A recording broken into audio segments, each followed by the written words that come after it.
that was cool. New canvases. Ooh. Hello and welcome back to another video. As of this moment, I will not be resuming the Best Picture marathon. I will be resuming it, but not for this video. Does that make any sense? But since it's the new year, I'm going to take a break from that series to show you the best films that I watched for the first time in 2022. I had to think about what year that was. This isn't just the best films released in 2022, although a few of them might feature on this list. These are all films I gave 5 stars to that I watched for the first time last year. And given I watched 430 films, I will be barely scraping the barrel of... I'll be barely scraping the barrel of the bucket. I know what films I gave 5 stars to because I use this app called Letterboxd. Most people watching this will probably know what that is, but for those of you who don't, it's an app where you log all your films, you rate them all, and I've been doing that all year. If you want to check out my Letterboxd account, you can. The link will be in the description where you can see all my different lists and my reviews. But for now, I'm going to use this list I made, which is every film I gave 4.5 stars or over to. So there's about 70 odd films on there, and they're all worth mentioning, but I'm just going to go through the top 23. So given it takes me about 15 minutes to talk about 5 films on a usual video, I'm going to talk a lot shorter about all these films and just kind of knock them out. This film might be higher up on the list. I'm just putting it at the bottom because it is a very long documentary about the life of George Harrison. And I don't really know how to rank that amongst other films. Anyone who knows me will know that I'm the biggest fan of George Harrison. He's easily my favourite Beatle and probably my favourite musician of all time. Lots of my love for this beautiful man was created by watching this documentary early on in the year, which goes through his entire life in about 3.5 hours. It goes through everything from his Beatle days to All Things Must Pass, which I consider one of the greatest albums ever made, onto his kind of weird 80s phase until his death in 2002. And he has lived a fascinating life. And the way that Martin Scorsese frames it is very kind of traditional, just giving interviews to people like Paul McCartney and Ringo and his wife Olivia, but still extremely effective as it picks all the most important parts of his life to express his journey on this earth. It's one of my favourite Martin Scorsese films and favourite documentaries to date. If you're a Beatles fan, you should definitely watch it. Dekalog is also a film that would probably be higher up on this list if it was easier to compare with other films, because this is actually a 10-part series. Each film is 50 minutes long, and each of their premises are inspired by one of the 10 commandments, in fact, in order. It took me a long time to get through each one because they are all so depressing. They're not kind of the thing you binge watch. In fact, there were times where I was taking month breaks in between them. They are extremely tough to watch, but extremely rewarding. Despite each one being inspired by a 10 commandment, they're not all explicitly religious other than the first 2. They just have kind of Christian values battered throughout them, and each attempt to reflect the most disturbing and human, in the most awful sense of the word, stories. As the stories flicker through torture and childhood trauma and affairs and literally every single taboo subject you can think of, some I wouldn't even want to name. Some are definitely weaker than others. My least favourite was the 3rd, but at its strongest it is some of the most compelling pieces of cinema you'll ever watch. My favourite was the 5th one, which is Thou Shalt Not Kill. 2 of them, which are the 5th and 6th one, were actually extended into feature-length films by the director whose name I'm not going to try and pronounce. Both of which I'd love to watch because they're 2 of my favourite in this series. What's weird as well is that each short really felt like it was directed by a different person, as they all took on different styles, but all the same man. If you really have the patience for a 7-odd hour Polish 1989 journey about religion and human values and some of the most disturbing, sick, twisted stories you've ever heard, you'll definitely love it. Separately, not many of them amount to 5 stars, but together it's an easy, perfect piece of cinema. And another great film by, I'm still not going to say his name, the guy who made the 3 Colours trilogy. He's great. Invasion of the Body Snatchers is a film that has been on my list for years, probably. Ever since I first got into horror films when I was about 13. And every time I go to buy a Blu-ray, it's always been in the back of my mind that I should do. But finally, I bought both of them. The original, which is fantastic as well, but not quite 5 stars. And this masterpiece. In my opinion, the 1970s is probably the best decade for horror films. In fact, this isn't the only 70s horror film that I'll be talking about in this video, but this is a special gem. It's a lot more kind of experimental and surrealist than I thought it would be, especially from such a simple, straightforward horror film as the 1950s version. I did watch it a while ago, so I'm struggling to think of things to say off the top of my head, but you've probably heard of it, and if you've seen it, I'm looking at the guy on the cover doing that. You've probably seen that moment as well.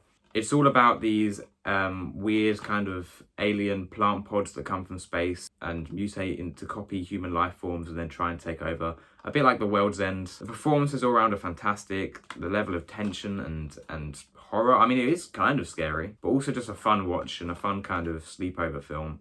Definitely recommend. I've already made a video on this, so you can watch that. But Stalag 17 is another fantastic film by Billy Wilder.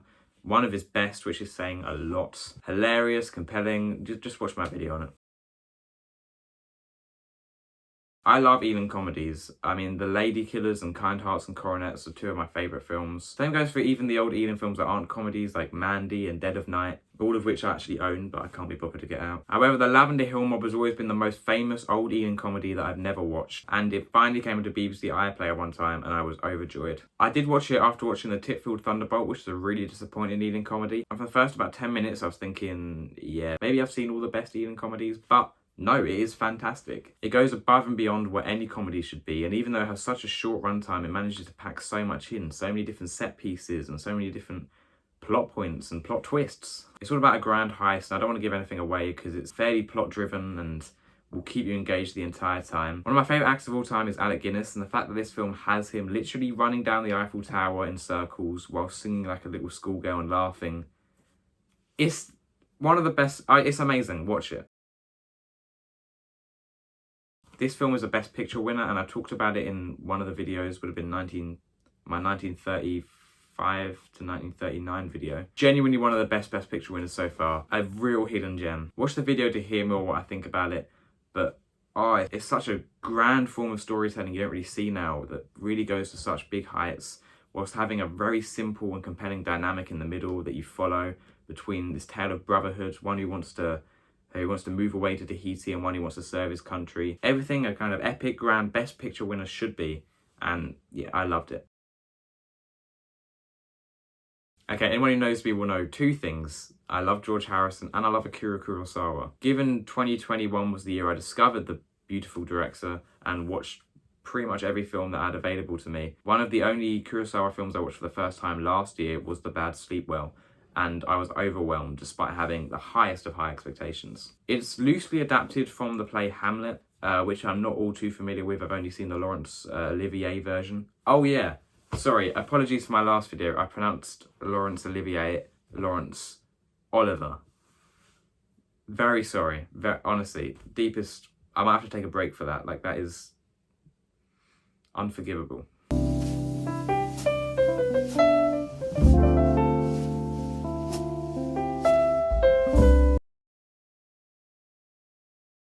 Life is Beautiful is another film I've been anticipating for a long time, and if you read the description for it, it is as depressing as it sounds. It's a World War II Holocaust film that centres around a family of Jewish people, but at its heart it's about a father-son relationship and probably the best dad in the history of cinema. Despite going through the hardest time of his life, the dad manages to keep it together and convince his son that all of this concentration camp stuff is just a game, and even in his last minutes as he's waltzing off to his death, he still manages to keep the spirits high of his son.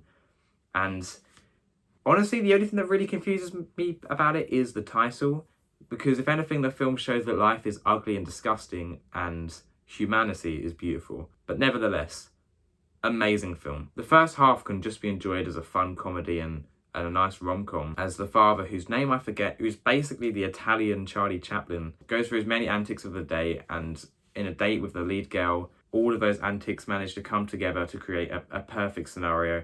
Don't know if I'm explaining that well, but it's a really cute kind of first half of the film, and then the second half, wow. Even though it is very depressing, it's not necessarily a struggle to get through. It will just make you shed a tear. And if I was ranking what is the most beautiful film in this list, as the title will suggest, this would probably be number one.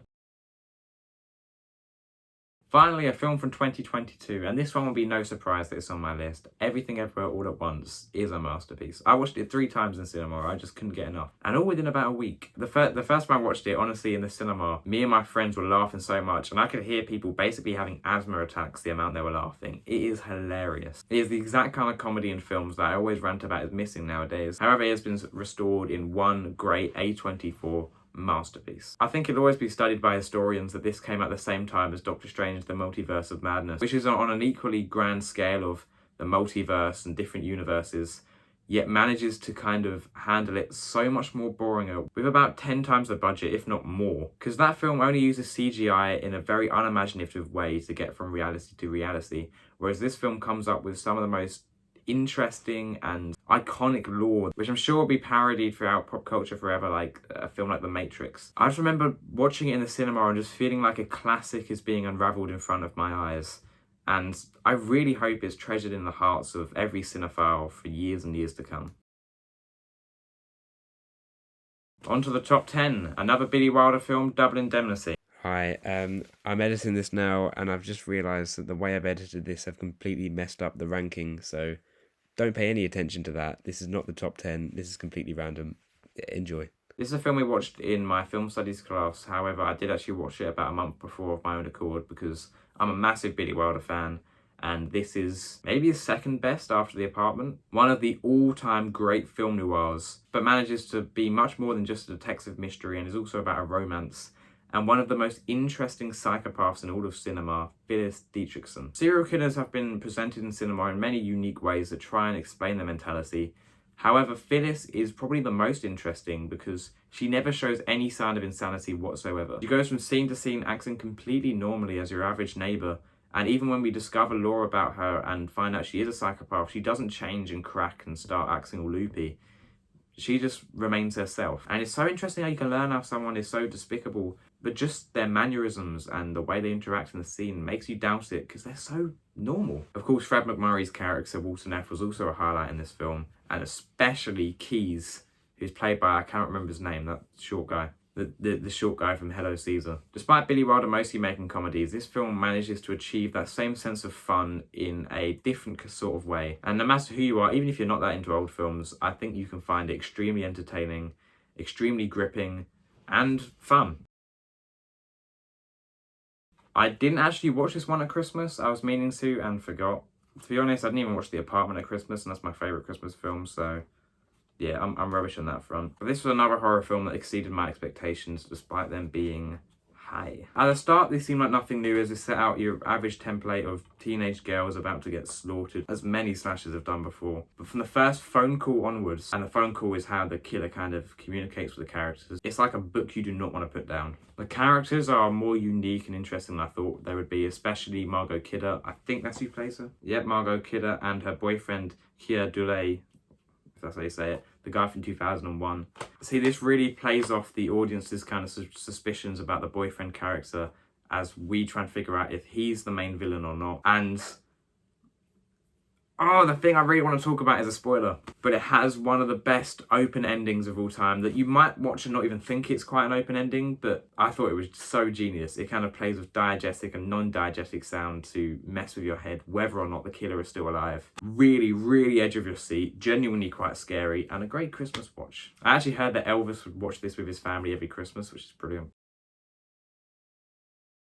Alright, the second and sadly the last film that was actually made in 2022 that I'll be talking about was my favourite film of 2022, Nope. As you can see here, I've got the Jordan Peele collection with 3 films, and it's quite a nice trilogy, this, of horror films. This, in my opinion, is actually the best out of the 3. Whereas Get Out and Us are very simple to their own benefit and manage to make interesting kind of fun sleepover horror film watches. I think Nope is much more ambitious with its themes and tries to really make a horror film that you have to watch twice to not necessarily understand on a narrative level, but on a kind of thematic one, as well as understanding why Jordan Peele made the decisions he made. Because on first watch, this can seem like a very unusual film. I remember getting frustrated as the second act is extremely gripping and quite scary with iconic horror imagery littered throughout.